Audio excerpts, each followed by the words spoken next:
Hello friends, তো এই first আমার একটা ভয়েস ওভার দেওয়া ভিডিও। তো আজ ছিল আমার জন্মদিন, 11ই আগস্ট। তো এটা বাড়িতে সেলিব্রেট করেছিল আমার ভাই আর ঋতিকা, মানে আমার ভাইয়ের গার্লফ্রেন্ড নিয়ে এসেছিলো কেক। তো এটা বাড়িতে কেক কেটে আমি চলে এসেছিলাম আমার বাপের বাড়িতে, যেখানে আমার বন্ধুরা ছোট্ট করে আয়োজন করেছিল। আয়োজন কম, পাগলামি বেশি ছিল। তো এখানে বুঝতেই পেরেছো যে আমি অনেক আতঙ্কে আতঙ্কে কেকটা কেটেছি।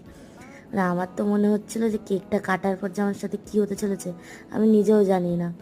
তো অনেক ভয়ে কেকটা কাটার পর যুদ্ধ শুরু হয়ে গেছে, মানে ওরা যেখানে থাকবে সেখানে পাগলামি হবে না, এটা কোনোদিনই হতে পারে না। তো এখানে পাগলামি ফাগলামি করলাম, একটু টাইম স্পেন্ড করলাম, তারপর আবার বাড়ি চলে গেলাম, শ্বশুর বাড়ি। তো লাস্ট কেকটা ওখানে কেটে, যেটা আমার যা দেওয়ার এনেছিল, তো সেখানে আজকে জন্মদিনটা এন্ড করলাম। তো তোমাদের এই ছোট্ট মিনি ব্লগটা কেমন লাগলো জানিও, আর আমার চ্যানেলের পাশে থেকে টাটা।